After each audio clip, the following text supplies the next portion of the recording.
साक्षी पत्र के संदूक के अंदर छिपा हुआ आत्मिक रहस्य। निर्गमन अध्याय 25 वचन 10 से 22। बबूल की लकड़ी का एक संदूक बनाया जाए, उसकी लंबाई 2.5 हाथ और चौड़ाई और ऊंचाई 1.5 हाथ की हो, और उसको चोखे सोने से भीतर और बाहर मढ़वाना, और संदूक के ऊपर चारों ओर सोने की बाड़ बनवाना, और सोने के 4 कड़े लगवाकर उसके चारों पायों पर, और 2 कड़े और दूसरी ओर भी 2 कड़े लगवाना। फिर बबूल की लकड़ी के डंडे बनवाना और उन्हें भी सोने से मढ़वाना, और डंडों को संदूक के दोनों ओर के कड़ों में डालना, जिससे उनके बल संदूक उठाया जाए। वे डंडे संदूक के कड़ों में लगे रहे और उससे अलग न किए जाए। और जो साक्षी पत्र मैं तुझे दूंगा उसे उसी संदूक में रखना। फिर चोखे सोने का एक प्रायश्चित का ढकना बनवाना, उसकी लंबाई 2.5 हाथ और चौड़ाई 1.5 हाथ की हो, और सोना ढालकर 2 करूब बनवाना, प्रायश्चित के ढकने के दोनों सिरों पर लगवाना, एक करूब एक सिरे पर और दूसरा करूब दूसरे सिरे पर लगवाना, और करूबों को और प्रायश्चित के ढकने को एक ही टुकड़े से बनवाना और उसके दोनों सिरों पर लगवाना। अब करूबों के पंख ऊपर से ऐसे फैले हुए बने कि प्रायश्चित का ढकना उनसे ढांपा रहे, और उनके मुख आमने सामने और प्रायश्चित के ढकने की ओर रहे, और प्रायश्चित के ढकने को संदूक के ऊपर लगवाना। और जो साक्षी पत्र मैं तुझे दूंगा उसे संदूक के भीतर रखना। मैं उसके ऊपर रहकर तुझसे मिला करूंगा, और इजराइलियों के लिए जितनी आज्ञाएं मुझको तुझे देनी होंगी, उन सबों के विषय में प्रायश्चित के ढकने के ऊपर और उन करूबों के बीच में से जो साक्षी पत्र के संदूक पर होंगे तुझसे वार्तालाप किया करूंगा। आज का विषय है साक्षी का संदूक। साक्षी का संदूक 113 सेंटीमीटर लंबा, 68 सेंटीमीटर चौड़ा, 68 सेंटीमीटर ऊंचा था, जो बबूल की लकड़ी से बना था और शुद्ध सोने से मढ़ा हुआ था। इस संदूक के अंदर 10 आज्ञाएं लिखे हुए 2 पत्थर की तख्तियां और मान्ना से भरा सोने का कटोरा था, और बाद में हारून की छड़ी को उसमें जोड़ा गया जिसमें कलियां फूटी थी। तो फिर साक्षी के संदूक में रखी यह 3 चीजें हमें क्या बताती है? इन चीजों के द्वारा हमें यीशु की 3 सेवकाई के बारे में विस्तृत जानकारी देना चाहता हूं। आइए अब हम साक्षी के संदूक में रखी इन 3 चीजों में प्रकट हुए आत्मिक सत्य की जांच करें। व्यवस्था उत्कीर्ण की हुई पत्थर की 2 तख्तियां। साक्षी के संदूक के अंदर रखी गई 2 तख्तियां जिस पर नियम लिखे हुए थे हमें बताती है कि परमेश्वर व्यवस्था को बनाने वाला है, जिसने हमें अपनी व्यवस्था दी है। रोमियो अध्याय 8 वचन 1 और 2 में लिखा है, अतः अब जो मसीह यीशु में है उन पर दंड की आज्ञा नहीं, क्योंकि वे शरीर के अनुसार नहीं वरन आत्मा के अनुसार चलते हैं। क्योंकि जीवन की आत्मा की व्यवस्था ने मसीह यीशु में मुझे पाप की और मृत्यु की व्यवस्था से स्वतंत्र कर दिया। इस भाग से हम देख सकते हैं कि परमेश्वर ने हमारे हृदय में 2 व्यवस्था का निर्माण किया है, जीवन की व्यवस्था और दंड की व्यवस्था। इस दोनों व्यवस्था के द्वारा परमेश्वर लोगों को दंड और उद्धार देना चाहता है। सबसे पहले व्यवस्था के द्वारा हम जान सकते हैं कि हम पापी है जो नरक के लिए नियोजित है। हालांकि जो लोग अपना पापी स्वभाव और विनाशकारी भाग्य को जानते हैं, उन्हें परमेश्वर ने अपने उद्धार की व्यवस्था दी है, मसीह यीशु में जिनकी आत्मा की व्यवस्था। परमेश्वर इन 2 व्यवस्थाओं को देने के द्वारा सबका उद्धार बना है। सोने के कटोरे में रखा हुआ मन्ना। सोने का कटोरा भी जो संदूक में पाया जाता है उसमें मन्ना था।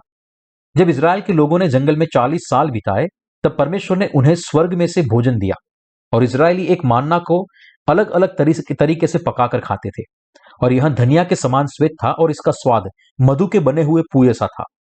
यह मन्ना जो परमेश्वर ने इजराइल के लोगों को दिया था, उसने उनके जीवन को बनाए रखा जब तक कि वे कनान देश में पहुंच नहीं जाते। उसी रूप से इस भोजन को यादगार के तौर पर कटोरे में रखा गया था। यह हमें बताता है कि हम जो आज के विश्वासी हैं उन्हें भी जीवन की रोटी खानी चाहिए, ताकि जब तक वे स्वर्ग में प्रवेश न करें तब तक परमेश्वर की आत्मिक संतान इस जगत में रहते हुए इसे खा सके। लेकिन ऐसा समय आता है जब सांसारिक भोजन की इच्छा रखते हैं, अर्थात परमेश्वर की शिक्षा के बदले संसार की शिक्षा। फिर भी परमेश्वर की संतान को आत्मिक कनान के देश में जाने से पहले परमेश्वर के वचन के ऊपर अपना जीवन जीना चाहिए, जो सच्चे जीवन की आत्मिक रोटी जो स्वर्ग से उतरी है। व्यक्ति हमेशा सच्चे जीवन की रोटी को खाकर कभी थकता नहीं। जितना ज्यादा हम इस आत्मिक रोटी को खाते हैं उतना ही ज्यादा यह हमारी आत्मा को अच्छा बना देती है। लेकिन यदि हम परमेश्वर के वचन के बजाय संसार की शिक्षा की रोटी खाते हैं तो निश्चित ही हमारी आत्मा मर जाएगी। परमेश्वर ने इज़राइल के लोगों को स्वर्ग में से उतरे मन्ना के एक कटोरे में भरकर रखने का आदेश दिया, जैसे निर्गमन अध्याय 16 वचन 33 में देखा जा सकता है। परमेश्वर ने कहा, एक पात्र लेकर उसमें ओमेर भर लेकर उसे यहोवा के आगे रख दे कि वह तुम्हारी पीढ़ियों के लिए रखा रहे। स्वर्ग में से उतरा हुआ मन्ना लोगों की आत्माओं के लिए सच्चे जीवन की रोटी था। उसने तुझको नम्र बनाया और भूखा भी होने दिया। फिर वह मन्ना जिसे तू और न तेरे पुरखा ही जानते थे, वही तुझसे को खिलाया, इसलिए कि वह तुझको सिखाए कि मनुष्य केवल रोटी ही से नहीं जीवित रहता, परंतु जो जो वचन यहोवा के मुंह से निकलते हैं उन्हीं से वह जीवित रहता है। व्यवस्था विवरण अध्याय 8 वचन 3। तो फिर हमारे लिए जीवन की रोटी कौन है? हमारे पापों को अपने शरीर के ऊपर लेने के लिए यीशु मसीह ने जो बपतिस्मा लिया और उसका क्रूस पर चढ़ना और लहू बहाना हमारे लिए सच्चे जीवन की रोटी है। हमें अपना शरीर और लहू देने के द्वारा यीशु मसीह अनंत जीवन की रोटी बना। जैसे यूहन्ना अध्याय 6 वचन 38 से 58 में बताता है, जीवन की रोटी मैं हूं। तुम्हारे बाप दादों ने जंगल में मन्ना खाया और मर गए। यह वह रोटी है जो स्वर्ग से उतरती है, ताकि मनुष्य उसमें से खाए और न मरे। जीवन की रोटी जो स्वर्ग से उतरी मैं हूं। यदि कोई इस रोटी में से खाए तो सर्वदा जीवित रहेगा, और जो रोटी में जगत के जीवन के लिए दूंगा वह मेरा मांस है। इस पर यहूदी यह कहकर आपस में झगड़ने लगे, यह मनुष्य कैसे हमें अपना मांस खाने को दे सकता है? यीशु ने उनसे कहा, मैं तुमसे सच सच कहता हूं कि जब तक तुम मनुष्य के पुत्र का मांस न खाओ और उसका लहू न पियो, तुम में जीवन नहीं। जो मेरा मांस खाता और मेरा लहू पीता है, अनंत जीवन उसी का है, और मैं उसे अंतिम दिन फिर जिला उठूंगा। क्योंकि मेरा मांस वास्तव में खाने की वस्तु है और मेरा लहू वास्तव में पीने की वस्तु है। जो मेरा मांस खाता है और मेरा लहू पीता है, वह मुझ में स्थिर बनता है और मैं उसमें। जैसा जीवते पिता ने मुझे भेजा और मैं पिता के कारण जीवित हूं, वैसा ही वह भी जो मुझे खाएगा मेरे कारण जीवित रहेगा। जो रोटी स्वर्ग से उतरी यही है, उस रोटी के समान नहीं जिसे बाप दादों ने खाया और मर गए। जो कोई यह रोटी खाएगा वह सर्वदा जीवित रहेगा। हमारे प्रभु ने कहा, यह वह रोटी है जो स्वर्ग से उतरती है, ताकि मनुष्य उसमें से खाए और न मरे। जीवन की रोटी जो स्वर्ग से उतरी मैं हूं। यदि कोई इस रोटी में से खाए तो सर्वदा जीवित रहेगा। स्वर्ग से उतरी हुई रोटी क्या है? इसका मतलब है कि यीशु का शरीर और लहू। बाइबल में यीशु का शरीर हमें बताता है कि यीशु ने यरदन नदी में यूहन्ना से बपतिस्मा लेने के द्वारा जगत के पापों को अपने ऊपर उठाया, और यीशु का लहू हमें बताता है कि क्योंकि यीशु ने बपतिस्मा लिया, इसलिए उसने जगत के पापों को उठाया और क्रूस पर चढ़ने के द्वारा दंड को सहा। साक्षी के संदूक में कटोरे में रखा गया मन्ना इजरायलियों के लिए जीवन की रोटी था जब वे जंगल में थे, और नए नियम के समय में उसका आत्मिक अर्थ यीशु मसीह की देह को दर्शाता है।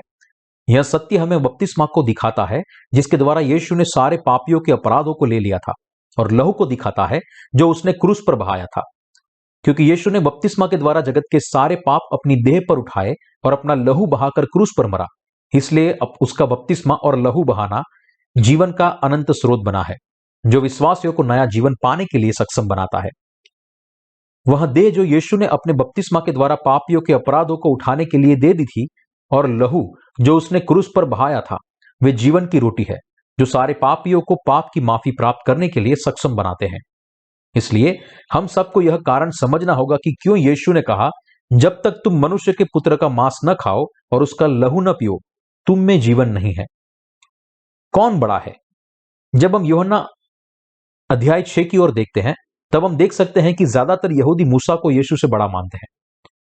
जब यीशु इस पृथ्वी पर आया, तब उन्होंने उससे पूछा, क्या तू हमारे पिता मूसा से बड़ा है? वास्तव में वे मूसा को सबसे बड़ा मानते थे, क्योंकि यहूदी यीशु को मसीहा के स्वरूप में पहचानने से विफल हुए। इसलिए उन्होंने उसे घृणित व्यक्ति के तौर पर देखा। इसलिए उन्होंने उसे चुनौती देते हुए पूछा, क्या तू मूसा से बड़ा है? इज़राइल के लोग यहोवा परमेश्वर पर विश्वास करते थे, और केवल 30 साल का जवान व्यक्ति आता है और दावा करता है, तुम्हारे बाप दादों ने मन्ना खाया और मर गए। जो कोई भी वह रोटी खाता है जो मैं देता हूं, वह मरेगा नहीं। इसलिए वे मूसा और यीशु के सामर्थ्य की तुलना करते हैं। जैसे बाद में यीशु ने घोषणा की, पहले इसके कि अब्राहम उत्पन्न हुआ, मैं हूं। वह मानव इतिहास में सारे मनुष्यों से बड़ा है, क्योंकि वह खुद सृष्टि करता है। कैसे कोई मनुष्य अपने सृष्टिकर्ता को चुनौती दे सकता है? फिर भी कुछ लोग अभी भी कहते हैं कि यीशु केवल एक महान शिक्षक है, मानव इतिहास के ज्ञानियों में से एक। कैसी निंदा है यह। यीशु परमेश्वर, राजाओं का राजा और सारे ब्रह्मांड का सृष्टि करता है। वह सर्व सामर्थ्य और सर्वज्ञानी परमेश्वर है। फिर भी उसने अपने आप को नम्र किया और आपको और मुझे जगत के सारे पाप और अनंत मृत्यु से बचाने के लिए इस पृथ्वी पर हमारा उद्धारकर्ता बनने के लिए आया। यीशु मसीह ने कहा, भविष्यवक्ताओं के लेखों में यह लिखा है, वे सब परमेश्वर की ओर से सिखाए हुए होंगे। जिस किसी ने पिता से सुना और सीखा है वह मेरे पास आता है। यह नहीं कि किसी ने पिता को देखा है, परंतु जो परमेश्वर की ओर से है केवल उसी ने पिता को देखा है। अंत में यीशु मूलभूत रीत से यह कहता है कि वह मसीह है जिसका इंतजार यहूदी लोग कर रहे थे। लेकिन यीशु जो कह रहा था उसे समझने में वे विफल रहे। न तो विश्वास कर पाए, न ही स्वीकार कर पाए, और उसके परिणाम स्वरूप गलतफहमी पैदा हुई और वे अचंभित हुए। तुम कैसे अपनी देह हमें खाने के लिए दे सकते हो? क्या तुम यह कह रहे हो कि यदि हम सच में तुम्हारी देह को खाए और तुम्हारा लहू पिए तो ही हम उद्धार प्राप्त कर सकते हैं? क्या तुम ऐसा सोचते हो कि हम कोई आदमखोर हैं? लेकिन जो कोई यीशु की देह को खाएगा और उसके लहू को पिएगा वह हमेशा के लिए जीवित रहेगा। यीशु की देह जीवन की रोटी है। इस कटोरे में रखे मन्ना का वास्तविक तत्व जीवन की रोटी यीशु मसीह की देह और लहू है। इस पृथ्वी पर आकर और अपनी देह और लहू देकर यीशु ने हमें जीवन की रोटी खाने और अनंत जीवन प्राप्त करने के योग्य बनाया है। तो फिर कोई कैसे यीशु की देह को खा सकता है और उसका लहू पी सकता है? यीशु की देह को खाने और उसके लहू को पीने का केवल एक ही रास्ता है कि यीशु के बपतिस्मा और क्रूस पर बहाए उसके लहू पर विश्वास करना। हमें विश्वास के द्वारा यीशु की देह को खाना चाहिए और लहू को पीना चाहिए। आपको और मुझे पाप की माफी देने और स्वर्ग के राज्य में हमेशा के लिए जीवन जीने के योग्य बनने के लिए प्रभु ने बपतिस्मा लेकर और अपना लहू बहाकर एक ही बार में हमेशा के लिए हमारे पापों को दूर किया, और इस प्रकार वह हमारी आत्मा का भोजन बना। अब पानी और आत्मा के परमेश्वर के वचन पर विश्वास करने के द्वारा हमें इस आत्मिक भोजन को खाना चाहिए और अनंत जीवन प्राप्त करना चाहिए। मुझे विस्तृत रूप से यह प्रमाण देने की दीजिए कि कैसे हम यीशु की देह को खा सकते हैं और उसके लहू को पी सकते हैं। जैसे कि आप और मैं अच्छी तरह जानते हैं, यीशु ने इस पृथ्वी पर आकर 30 साल की उम्र में यूहन्ना से बपतिस्मा लेकर हमारे पापों को उठाया और फिर मृत्यु तक क्रूस पर लहू बहाने के द्वारा उसने हमारे पापों का दंड सहा। उसी रूप से जो लोग अपने हृदय में यीशु के लहू पर विश्वास करते हैं वे अपनी प्यास को बुझाएंगे, क्योंकि यीशु ने क्रूस पर जो दंड सहा उसकी वजह से उनके पापों के सारे दंड समाप्त हुए हैं। हमें इस सत्य को पहचानना चाहिए और हमें इस पर विश्वास करना चाहिए, क्योंकि यीशु मसीह इस पृथ्वी पर आए और यूहन्ना से बपतिस्मा लेने के द्वारा हमारे पापों का स्वीकार किया। इस सत्य पर विश्वास करने के द्वारा हम एक ही बार में हमेशा के लिए सारे पापों से शुद्ध हुए हैं।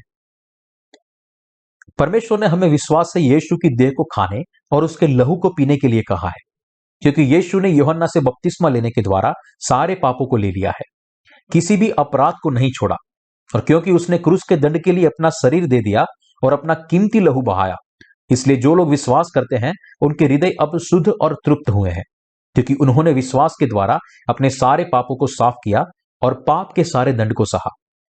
इसीलिए यीशु ने कहा, क्योंकि मेरा मांस वास्तव में खाने की वस्तु है और मेरा लहू वास्तव में पीने की वस्तु है। सबसे बड़ा आश्वासन यह, यीशु वास्तव में उद्धार करता है, परमेश्वर का पुत्र जिसने हमारे पापों को साफ किया और हमारे पापों का दंड सहा। पाप की मजदूरी मृत्यु है, यह घोषित करने वाली व्यवस्था से हमें बचने के लिए, हमारे सारे पापों से हमें शुद्ध करने के लिए और हमें हमारे सारे दंड से छुड़ाने के लिए यह उद्धारकर्ता और परमेश्वर के पुत्र ने क्रूस पर अपना शरीर दे दिया, अपना लहू बहाया, और इस प्रकार जो विश्वास करते हैं उनके हृदय को शुद्ध किया और उनकी प्यास को बुझाया। यह यीशु की देह और लहू का प्रभाव है। यीशु उद्धार करता है जिसने मनुष्य जाति के पापों को और दंडों को उठाया। यीशु वो उद्धार करता है जिसने बपतिस्मा लेने के द्वारा मनुष्य जाति के पापों का स्वीकार किया और जो इन पापों के दंड को सहने के लिए क्रूस पर चढ़ा और अपना लहू बहाया, क्योंकि जगत के सारे पाप यीशु पर डाले गए थे और उसने उसे स्वीकार किया था। इसलिए क्रूस पर उसने जिस दंड को सहा था वह हमारे खुद के पाप का दंड था। पानी और आत्मा के सत्य पर विश्वास करने के द्वारा हम पाप की माफी को पा सकते हैं। आप सबको यीशु के बपतिस्मा और उसके लहू बहाने पर अपने खुद के पापों की माफी के रूप में विश्वास करना चाहिए। इस सत्य के सुसमाचार पर विश्वास करने के कारण हम आत्मिक रीति से यीशु के मांस को खा सकते हैं और उसके लहू को पी सकते हैं। दूसरे शब्दों में, यीशु मसीह परमेश्वर का पुत्र इस पृथ्वी पर आया, अपने बपतिस्मा के द्वारा हमारे पापों को उठाया, क्रूस पर हमारे पापों का सारा दंड सहा। यह विश्वास करने के द्वारा हम ऐसे लोग बन सकते हैं जो उसके मांस को खाने, लहू को पीने और अनंत जीवन प्राप्त करने के योग्य है। यीशु के बपतिस्मा और बहाए हुए लहू पर विश्वास करने के द्वारा अब हम उसके मांस को खा सकते हैं और लहू को पी सकते हैं। यीशु के बपतिस्मा और क्रूस पर बहाए उसके लहू को हमारे खुद के पाप की माफी के भोजन के रूप में खाकर हम सारे पापों से छुटकारा पा सकते हैं। इस विश्वास के द्वारा हम हमारे पाप की माफी को प्राप्त करने, परमेश्वर की संतान बनने और हमेशा के लिए परमेश्वर के राज्य में जीवन जीने के योग्य बने हैं। हारून की छड़ी में कलियां। साक्षी के संदूक में रखी चीजों के बीच में हारून की छड़ी जिसमें कलियां फूटी थी, वह यीशु मसीह को स्वर्ग के राज्य में महायाजक के रूप में दर्शाती है। यह हमें यह भी बताती है कि उसमें अनंत जीवन पाया जाता है। इसके बारे में हमारी समझ में सरल बनाने के लिए आइए हम गिनती अध्याय 16 वचन 1 और 2 की ओर मुड़ते हैं।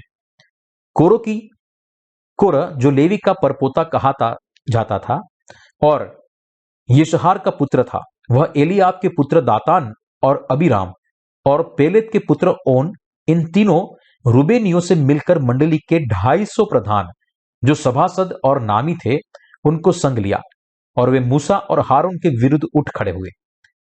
यहां यह भाग हमें बताता है कि लेवियों के बीच में मंडली के 250 प्रधान मिलकर मूसा के विरुद्ध उठ खड़े हुए। उन्होंने कहा, मूसा और हारून, तुम्हें हमें मिस्र से बाहर निकालकर हमारे लिए क्या किया? क्या तुमने हमें दाख की बाड़ी दी? तुमने हमारे लिए क्या किया? क्या तुमने हमें जल के ताल के पास लेकर गए? तुमने हमारे लिए क्या किया? क्या तुम हमें अंत में इस मरुभूमि में मरने के लिए लेकर नहीं आए? तुम कैसे अपने आप को परमेश्वर के सेवक कह सकते हो? क्या परमेश्वर केवल तुम्हारे द्वारा ही कार्य करता है? दूसरे शब्दों में, वे मूसा और हारून की अगुवाई के विरुद्ध में उठ खड़े हुए।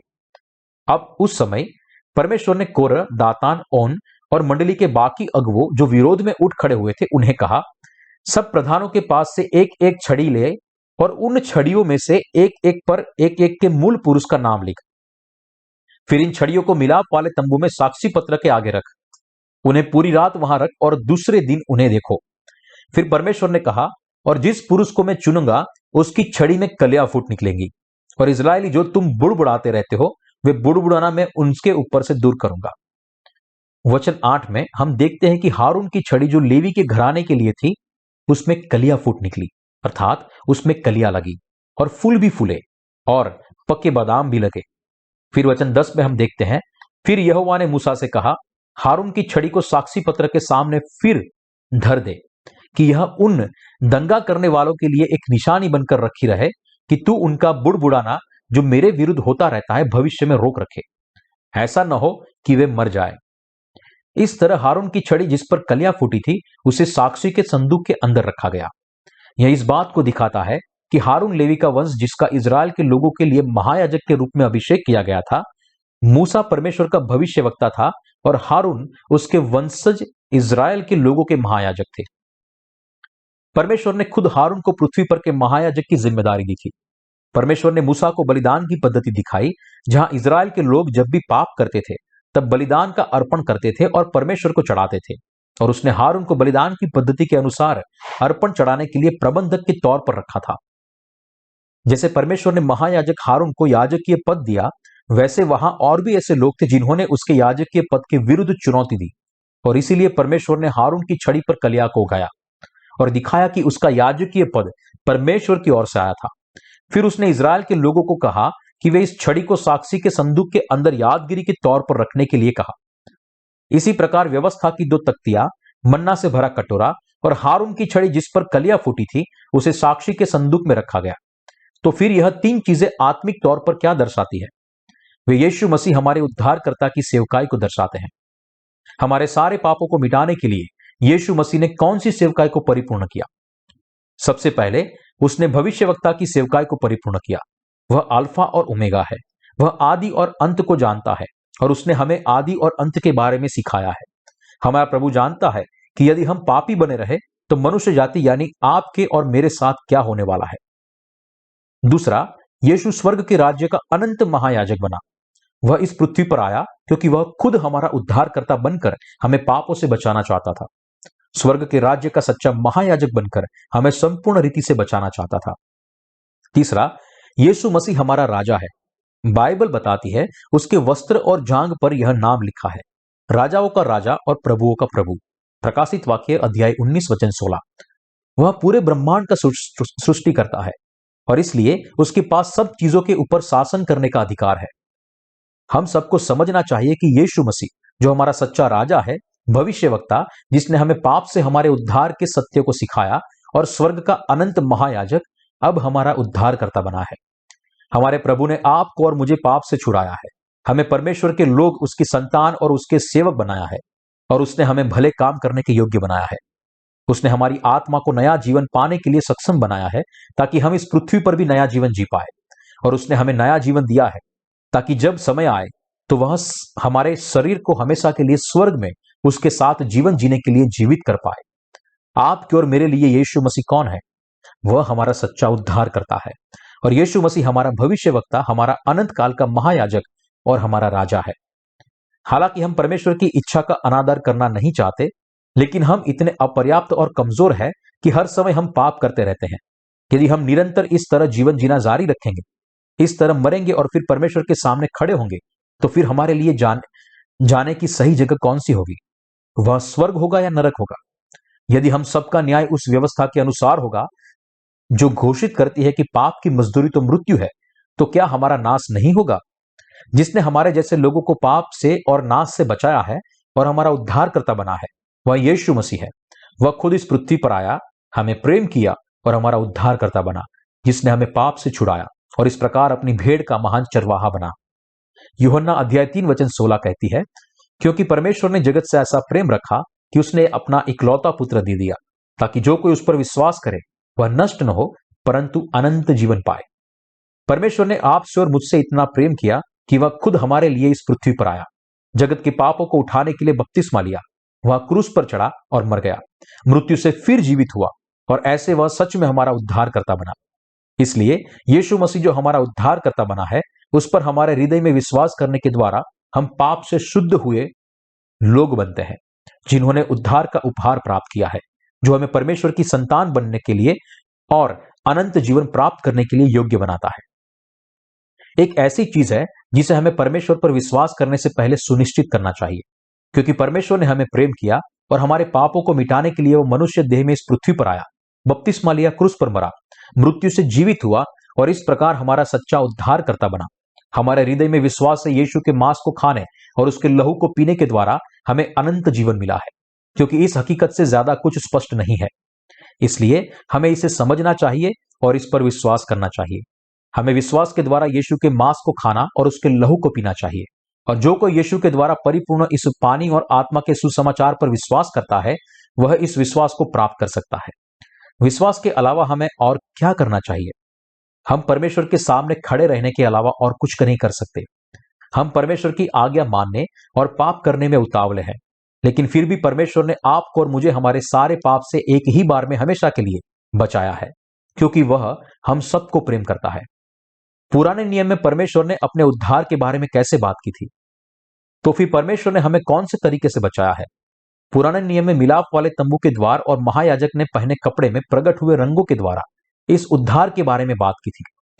मिलाप वाले तंबू के द्वार में प्रकट हुए नीले, बैंगनी और लाल कपड़े के रंग प्रकाश रंग के हैं, जो हमें उसके संपूर्ण उद्धार के बारे में बताते हैं। और महायाजक के कपड़ों में सोने की डोर भी जोड़ी गई थी। नीला कपड़ा हमें बताता है कि यीशु मसीह इस पृथ्वी पर हमारे उद्धारकर्ता के रूप में आए और बपतिस्मा लेने के द्वारा हमारे सारे पापों को ले लिया। बैंगनी कपड़ा हमें बताता है कि यीशु मसीह राजाओं का राजा और सृष्टिकर्ता परमेश्वर है, जिसने ब्रह्मांड को बनाया है। लाल कपड़ा हमें बताता है कि क्योंकि यीशु मसीह ने अपने बपतिस्मा के द्वारा हमारे पापों को ले लिया, उसने जगत के सारे पापों को ले लिया और अपना लहू बहाने के द्वारा उन पापों के लिए क्रूस पर दंड सहा और मर गया। इस प्रकार हमें उद्धार दिया, जिसने हमें हमारे सारे पापों के दंड से छुड़ाया। बटी हुई सनी के कपड़े का मतलब है पुराने और नए नियम के विस्तृत वचन, जो हमें बताते हैं कि हमारा प्रभु इस पृथ्वी पर आया, बपतिस्मा लिया, क्रूस पर मरा, मृत्यु से जीवित हुआ और इस प्रकार विश्वास करने वालों के पापों को मिटाया, उनकी आत्मा को हिम के नाई श्वेत बनाया और उन्हें बचाया।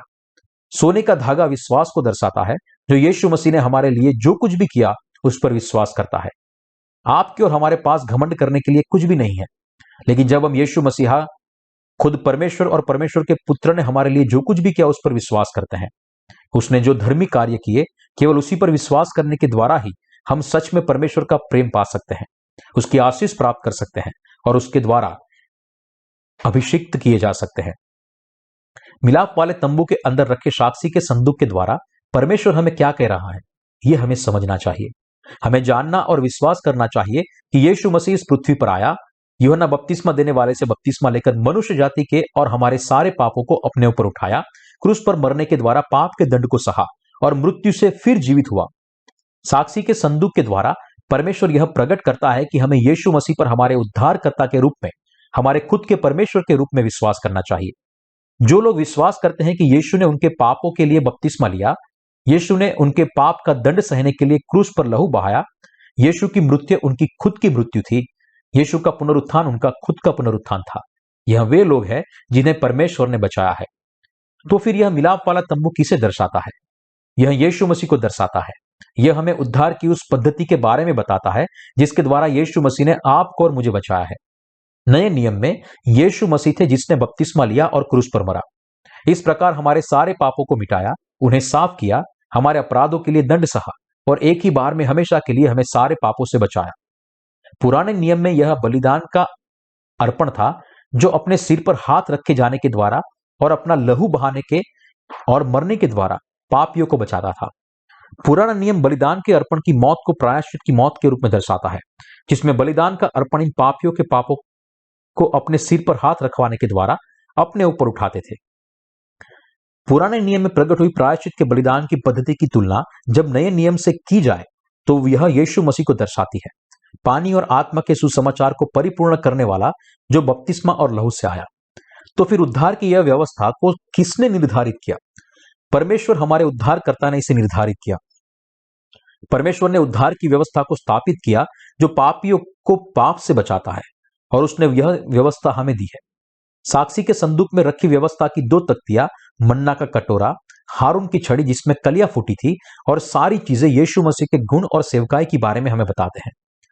हारून की छड़ी जिस पर कलियां फूटी थी वह हमें बताती है कि जब हम यीशु मसीह पर विश्वास करते हैं, जो आत्मिक तौर पर स्वर्ग के राज्य का महायाजक और महान चरवाहा बना, तब परमेश्वर हमें बचाते हैं। मन्ना का कटोरा भी हमें यीशु मसीह के मांस और लहू के बारे में बताता है जो हमारे लिए जीवन की रोटी बना। व्यवस्था की 2 तख्तियां भी हमें बताती है कि परमेश्वर व्यवस्था का निर्माता है।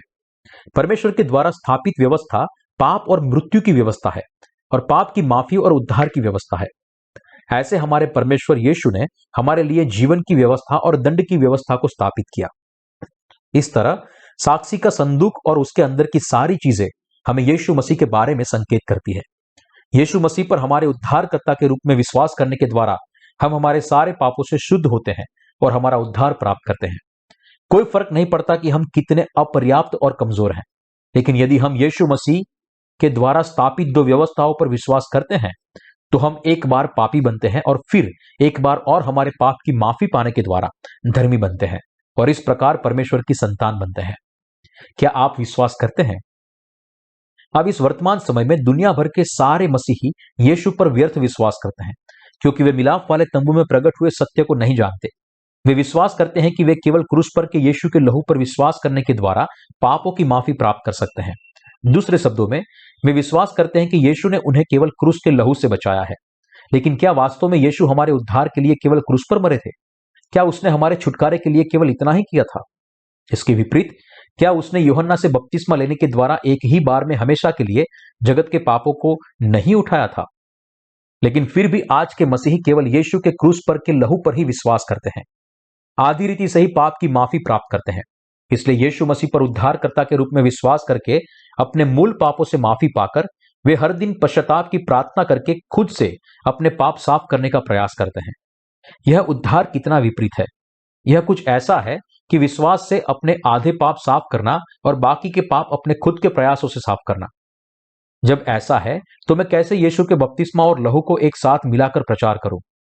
अब तक प्रारंभ की कलीसिया के मसीही को छोड़ जगत के सारे मसीही आधे उद्धार पर विश्वास करते हैं। क्या इसीलिए लोग मसीहत को केवल सांसारिक धर्म के रूप में विश्वास नहीं करते? बहुत कम समय पहले संयुक्त राष्ट्र की वलेरिया जोन्स नाम की एक स्त्री ने एक मिलाप वाले तंबू की श्रेणी का पहला भाग पढ़कर पाप की माफी पाई थी। उसने इस किताब को पढ़ने से पहले उसने हमारी प्रकाशित की हुई दूसरी और भी किताब पढ़ी थी। हालांकि हमारी किताब जो बताती थी उससे वह सहमत थी, फिर भी वह पानी और आत्मा के सुसमाचार से पूरी तरह संतुष्ट नहीं थी। उसने हमें कहा कि अभी भी उसे संदेह और आश्चर्य है, यह सही लगता है, लेकिन कैसे बहुत सारे लोग इसका प्रचार नहीं करते। लेकिन उसने अंगीकार किया कि जब उसने मिलाप वाले तंबू की श्रेणी का पहला भाग पढ़ा, तब उसे उद्धार का स्पष्ट विश्वास मिला। विश्वास किया कि पानी का सुसमाचार सही है और यह मिलाप वाले तंबू में प्रकट हुआ सत्य है। यही किताब को पढ़ने वाले बेनिन के व्यक्ति ने भी हमें लिखा, आपको यह जानकर आश्चर्य होगा कि आपकी किताब को पढ़ने के द्वारा पाप की माफी पाने के बाद मैंने अपनी कलीसिया को नहीं छोड़ा। मैं क्यों उस कलीसिया को छोड़ूं जिसमें मैं हिस्सा लेता हूं? क्योंकि उन्होंने क्रमिक पवित्रता का सिद्धांत का प्रचार किया, ऐसा जो बाइबल नहीं सिखाती। क्रमिक पवित्रता का यह सिद्धांत पूर्ण रूप से बाइबल के विरुद्ध है। जैसे वे सिखाना जारी रखते हैं कि मैं पवित्र हो सकता हूं और होना चाहिए, जबकि मेरी देह कभी भी पवित्र नहीं हो सकती। मेरे लिए ऐसे उपदेश सुनना असह्य था, इसलिए मैं इस कलीसिया से बाहर निकला और खुद को इससे अलग कर दिया, क्योंकि मैंने आपकी किताब को पढ़ने के द्वारा मेरे पाप से माफी पाई है। इसलिए मैं जिस कलीसिया में जा रहा था उसे छोड़ने और खुद को उससे अलग करने के अलावा मेरे पास और कोई विकल्प नहीं था। हम जो इन सब से गुजरते थे वे अब विश्वास के लोग बने हैं और परमेश्वर की कलीसिया के साथ जुड़े हैं। यदि जगत के सारे लोग इस सत्य को जाने तो भी वे बदल सकते हैं। वचन कहता है, तुम सत्य को जानोगे और सत्य तुम्हें स्वतंत्र करेगा। साक्षी का संदूक यीशु मसीह को भी प्रकट करता है। साक्षी का यह संदूक मिलाप वाले तंबू के अंदर के भाग में रखा गया था। कोई भी व्यक्ति केवल तंबू के पर्दे को उठाकर और उसके अंदर प्रवेश करके और फिर परम पवित्र स्थान के पर्दे को उठाकर और उसके अंदर प्रवेश करके उसे देख सकता था। दूसरे शब्दों में, मिलाप वाले तंबू का द्वार पूर्व में था और संदूक को तंबू के अंत में पश्चिम में रखा था। डंडों को संदूक से अलग किया जाए। निर्गमन अध्याय 25 वचन 14 और 15 कहता है, और पुरनियों से वह यह कह गया, जब तक हम तुम्हारे पास फिर ना आए तब तक तुम यहीं हमारी बाढ़ जोते रहो। और सुनो, हारून और हूर तुम्हारे संग है, यदि किसी का मुकदमा हो तो उन्हीं के पास जाए। तब मूसा पर्वत पर चढ़ गया और बादल ने पर्वत को छा लिया। इन वचन का क्या मतलब है? इन वचन के साथ परमेश्वर हमें बताता है कि हमें खुद को समर्पित करने के द्वारा पानी और आत्मा के सुसमाचार की सेवा करनी चाहिए। जब हम खुद को उसके काम के लिए समर्पित करते हैं, केवल तभी सुसमाचार का प्रचार होगा। सुसमाचार के प्रति खुद को समर्पित करने के लिए प्रभु की सेवा करना क्रूस के रास्ते का अनुसरण करना है कि हमारे प्रभु हमारे आगे चले थे। इसलिए उसने अपने चेलों से कहा था, जो कोई मेरे पीछे आना चाहे वह अपने आप को इनकार करे और अपना क्रूस उठाकर मेरे पीछे हो ले। मरकुस अध्याय 8 वचन 34। पूरे संसार में सच्चे सुसमाचार का प्रचार करने के लिए बड़ा बलिदान, प्रयास और दुख सहना जरूरी है। प्रेरित पौलुस ने पानी और आत्मा के सुसमाचार के लिए कितना दुख उठाया, यह देखने के द्वारा हम इसे ढूंढ सकते हैं। क्या वे ही मसीह के सेवक है? मैं पागल के समान कहता हूं, मैं उनसे बढ़कर हूं। अधिक परिश्रम करने में, बार बार कैद होने में, कोड़े खाने में, बार बार मृत्यु के जोखिमों में। 5 बार मैंने यहूदियों के हाथ से 39 कोड़े खाए। 3 बार मैंने बेते खाई। 1 बार मुझ पर पथराव किया गया। 3 बार जहाज जिन पर मैं चढ़ा था टूट गया। 1 रात दिन में मैंने समुद्र में काटा। मैं बार बार यात्राओं में, नदियों के जोखिमों में, डाकुओं के जोखिमों में, अपने जाति वालों से जोखिमों में, अन्य जातियों से जोखिमों में, नगरों के जोखिमों में, जंगल के जोखिमों में, समुद्र के जोखिमों में, झूठे भाइयों के बीच जोखिमों में रहा। परिश्रम और कष्ट में, बार बार जागते रहने में, भूख प्यास में, बार बार उपवास करने में, जाड़े में उघाड़े रहने में और अन्य बातों को छोड़कर जिनका वर्णन मैं नहीं करता, सब कलीसियाओं की चिंता प्रतिदिन मुझे दबाती है। दूसरा कुरिन्थियों अध्याय 11 वचन 23 से 28। हालांकि जो लोग प्रभु से ज्यादा खुद को प्रेम करते हैं, जिसने उन्हें सारे दंड से बचाया था, वे परमेश्वर के राज्य के लिए बलिदान नहीं दे सकते। पानी और आत्मा के सुसमाचार की सेवा करने का कोई आसान रास्ता नहीं है। कैसे कोई किसान पसीना बहाए बिना अच्छी कटनी की आशा कर सकता है? इस तरह साक्षी का संदूक हमारे बलिदान के द्वारा उठाया जाना चाहिए। दाऊद राजा ने एक बार मनुष्यों के द्वारा डंडों से उठाकर लाने के बजाय संदूक को नई बैलगाड़ी में लेकर आने का प्रयास किया, लेकिन उसने मार्ग में बैलों ने ठोकर खाई और उज्जा नाम के व्यक्ति ने अपना हाथ बढ़ाकर संदूक को पकड़ा। फिर परमेश्वर का क्रोध उज्जा पर भड़का और परमेश्वर ने उज्जा को वहां मार दिया। इसलिए दाऊद उसके उससे इससे घबरा गया और उस दिन परमेश्वर से डर गया और संदूक को ओबेद अदोम गित्ती के घर में रखा। वह केवल मनुष्य के कंधों पर संदूक को उठवाकर 3 महीने बाद अपने किले में पहुंचा। जैसे यह घटना स्पष्ट कराती है, वैसे हमें भी साक्षी के संदूक को जैसे परमेश्वर ने कहा है, वैसे ही अपने पसीने और लहू से, हमारे बलिदान से और उसके सुसमाचार के प्रति हमारे समर्पण से उठाना चाहिए। जिन्होंने धन्यवाद के साथ वास्तव में पाप की माफी प्राप्त की है, वे परमेश्वर के सामने समर्पित होने के लिए सबसे खुश होंगे, जिसने खुद को हमारे लिए समर्पित किया था। हम बार बार हमारा धन्यवाद प्रभु को, हमारे उद्धारकर्ता और परमेश्वर को देते हैं। हम उसका धन्यवाद करते हैं कि उसने हमें इस पृथ्वी पर सुसमाचार की सेवा करने के लिए सक्षम बनाया है। हम सब इस वास्तविकता जैसे सपने के द्वारा अचंभित और आनंदित है कि परमेश्वर ने हमें इस सुसमाचार की सच्चाई की सेवा करने के लिए उसका अनुसरण करने और प्रसन्न करने वाला जीवन जीने के लिए चुना है। हमें केवल उद्धार के सत्य को जानने के लिए अनुमति दी। यह हमारे आनंद के लिए काफी है। फिर भी प्रभु ने हमें इस सुसमाचार की सेवा करने के लिए अनुमति दी है। इतनी महान आशीष देने के बाद हम कैसे उसका धन्यवाद नहीं कर सकते? हम हमारा सारा धन्यवाद परमेश्वर को देते हैं। यही कारण है कि हम विश्व सुसमाचार प्रचार के पवित्र कार्य के लिए, सुसमाचार का प्रसार करने के लिए हम हमारा समय, प्रयास या संपत्ति का बलिदान देने के लिए तैयार है। वास्तव में हमने पाप की माफी पाई है, वह अपने आप में अनंत धन्यवाद के योग्य है। लेकिन इससे परमेश्वर रुके नहीं है, लेकिन उसने हमें सुसमाचार के सत्य को, यानी कि पानी और आत्मा के सुसमाचार को प्रसार करने के लिए सक्षम बनाया है। हमारे लिए यह महान आशीष क्या है और कौन इस पानी और आत्मा के सुसमाचार को प्रचार करने की हिम्मत कर सकते हैं? कोई भी व्यक्ति इस सुसमाचार की सेवकाई नहीं कर सकता। क्या राजनेता इसकी सेवकाई कर सकते हैं? मेयर, राष्ट्रपति, राजा, कोई फर्क नहीं पड़ता कि ऐसे लोगों की सामाजिक पदवी कितनी बड़ी है। यदि वे पानी और आत्मा के सुसमाचार को नहीं जानते और विश्वास नहीं करते, तो वे कभी भी सच्चे सुसमाचार की सेवकाई नहीं कर सकते। फिर भी परमेश्वर ने हमें अनुपयुक्त मौका दिया है और वास्तव में इस सुसमाचार की सेवकाई के लिए सक्षम बनाया है। कितनी महान आशीष है यह! मैं अनुग्रह के परमेश्वर का धन्यवाद करता हूं, जिसने मुझे बचाया, क्योंकि उसने हमें प्रेम किया। भाई और बहनों, हम विश्वास करते हैं कि यीशु मसीह हमारा परमेश्वर और उद्धार करता है। हम परमेश्वर के वो लोग हैं। हमारे आत्मिक विश्वास के द्वारा यीशु के मांस को खाते हैं और उसके लहू को पीते हैं। बाइबल कहती है कि यीशु मरे हुओं का परमेश्वर नहीं है, लेकिन जिंदा लोगों का परमेश्वर है। लूका 20:38। और यहां जीवित लोग और कोई नहीं, लेकिन वो है जिन्होंने पानी और आत्मा के सुसमाचार पर विश्वास करने के द्वारा अनंत जीवन पाया है। जो कोई सुसमाचार के सत्य पर विश्वास नहीं करता, वह आत्मिक रीति से मरा हुआ है, और जो इस पर विश्वास करते हैं वे आत्मिक रीति से जिंदा है। परमेश्वर वास्तव में उन लोगों का परमेश्वर है जो पानी और आत्मा के सुसमाचार पर विश्वास करते हैं। भाई और बहनों, यीशु ने खुद अपनी देह और लहू के द्वारा हमें पाप की माफी दी है। आपको समझना चाहिए कि यदि आप इस सत्य पर विश्वास नहीं करते, तो आपका यीशु के साथ कोई लेना देना नहीं है। यीशु मसीह आपको स्वर्गीय आशीष, अनंत जीवन और आपके पापों की माफी देता है। वह कौन है जो चरवाहा बिना जिसने आपको अनंत आशीष दी है, जो आपकी अगुवाई करता है और आपको बनाए रखता है? यह यीशु मसीह है जो पानी और आत्मा के सुसमाचार को परिपूर्ण करने वाला है। यीशु यह परमेश्वर है। मैं आशा और प्रार्थना करता हूं कि आप में से प्रत्येक लोग इस यीशु पर अपने परमेश्वर के रूप में विश्वास करें।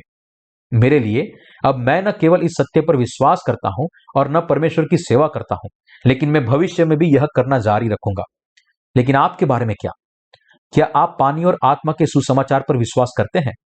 और क्या आप विश्वास करते हैं कि आपको अपने विश्वास के द्वारा परमेश्वर की कलीसिया में और मसीह के प्रेम में निवास करना चाहिए? आइए हम सब जब तक प्रभु से नहीं मिलते, तब तक पानी और आत्मा के सुसमाचार पर विश्वास करने के द्वारा हमारा जीवन बिताए।